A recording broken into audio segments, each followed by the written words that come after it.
The Alabama State Legislature has approved House Bill 360, which requires schools to start no earlier than 2 weeks before Labor Day and then no later than the last Friday before Memorial Day.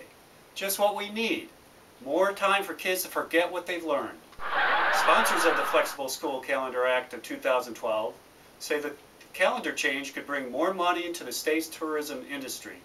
So with the longer summers ahead, what will you and your family be doing? Here to share with us tonight is our field reporter, Christine Black. Thank you for being here, Christine. Well, thank you for having me. So please, tell us about this report you did for us. Well, I heard about this bill in the House and how the summers will be longer for students. So I wanted to expose areas of Alabama that I think that students and their families should be visiting over their summer vacation. So I went to these different places and talked to experts and tour guides and got the scoop on all the information on these places. Oh, that's great. Well, you have me intrigued. Where's the first place you visited? I first went to Colbert County, Alabama. Tuscumbia is the city, the birthplace of Helen Keller.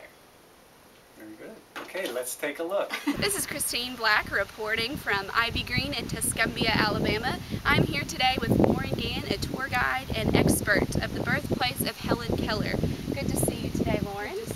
Will you tell us a little bit about what's behind us? This house was built in 1820. 1 year after Alabama became the State of the Union. The simple white house is an example of traditional Southern architecture. You're right, this is beautiful Southern architecture. Can you tell us why it's important for people in Alabama and from other areas of our country to come visit this place? Yes, well, Helen Keller's birthplace has been a permanent shrine for the miracle that has happened for this young blind and deaf girl. All right, so tell us, Lauren, what are some things we can find on the grounds of Ivy Green? Well, yes, the house and the museum room basically contain the original furniture used by the Kellers, and many of the rooms contain Helen Keller's personal items from her travels and lectures for the betterment of the blind and deaf community. Is it true that the original water pump is here? It is here. Wow. Is it running? It's running.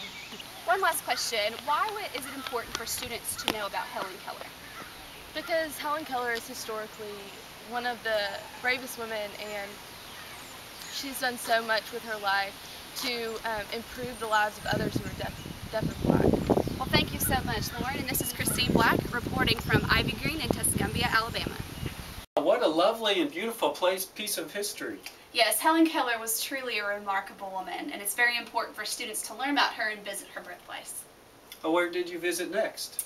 Next, I went to Florence, Alabama, just across the county line from where we were in Tuscumbia. Went to the University of North Alabama. They have a beautiful building there, Wesleyan Hall. That is a wonderful piece of history. Hi, this is Christine Black reporting from the campus of the University of North Alabama in Florence. I'm here with Christina Caulfield, a University of North Alabama student and a historical expert on the campus. Christina, what can you tell us about the building that's behind us? Well, Wesleyan Hall is a Gothic revival structure. It was originally created to serve LaGrange College as a building when it was moved from Franklin to Lauderdale County and renamed and rechartered as Florence Wesleyan College. Christina, can you tell us about when this building was built and what happened around this building? Yes, Wesleyan Hall was completed in 1856. It was used by both sides of the Army, the Union and the Confederacy, both armies. And what war was that? The Civil War. And the grounds around here, if you can imagine it, were used for meetings and concerts and dances and really just whatever they needed them for. That's very interesting. That's a very interesting picture to see, as in now you just see cars driving by and students walking by. So now we've talked about Wesleyan Hall being used as a facility for the armies in the Civil War. What was the first step in it becoming into the school that it is today? Well, after the Civil War was fought, there was a really great need for teachers in the area. So the Methodist Church decided to change Wesleyan Hall into a normal school, which is a school for teachers, to educate more, to be able to put them into the society. And so actually the bottom floor was used as classrooms, and the upper floors were used as dormitories, and it wasn't a very big school, so they just needed this one building. So what is the building used for today? It's used by the university, colleges of psychology, geography, and foreign language. Okay, and why should families come visit this area during their summers? Well, besides the fact that it's beautiful, the Shoals is a very historic area.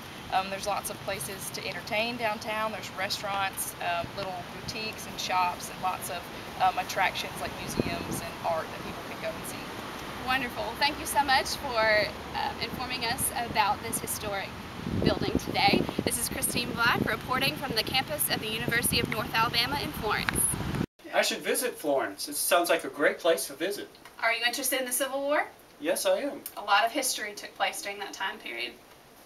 Well, the last place I visited was my favorite by far, Gulf Shores, Alabama. I went to the Alabama Gulf Coast, and actually I spent a few days there, a few days longer than the other places. Well, tell us about that. Okay.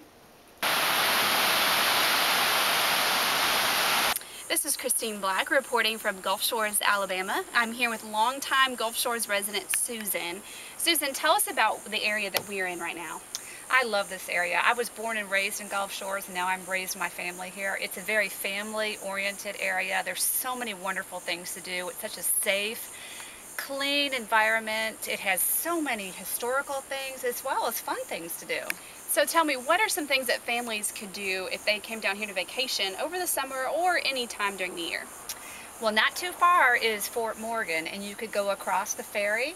You could go take your cars, you could take your bikes across there, and you go to Dauphin Island. There's a wonderful ecological area there. There's also Fort Morgan Museum. There's a Gulf Shores Museum too. There's lots of fun things too for families besides being out at the ocean, and we have turtles that are hatching here too, and that's a great thing to do. What are some things, if families come down in the summer, I know a lot of families like to go on mini golf courses or go out to eat. Tell us about that environment here in Gulf Shores. There's fun things to do. There's mini golf, there's the track, you could do sky coaster rides, you could do bumper boats, you could do the track itself. There's so many fun things to do. Restaurants are great, and then in the fall we also have the Shrimp Festival. Can you tell us about the quality of the beaches here? Oh, the beautiful white beaches and the emerald waters, always clean. And tell us why it's important for families to come to the Alabama Gulf Coast. A lot of times people think that when they're going to the beach they need to go to Florida.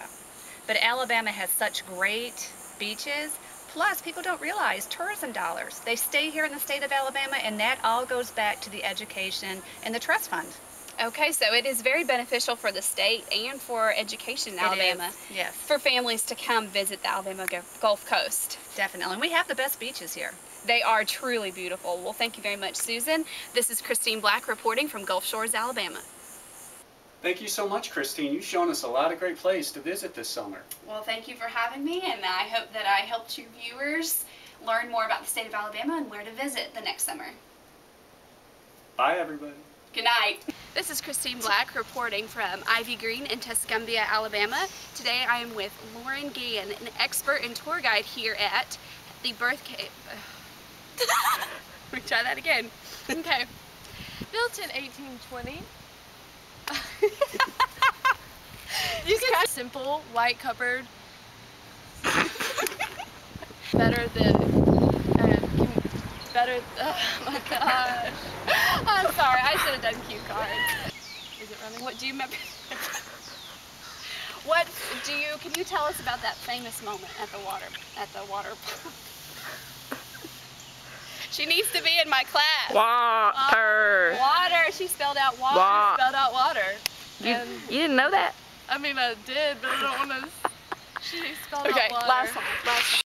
This is Christine Black reporting here from the University. No, let me say that again. Well, that's terrific. Anything else?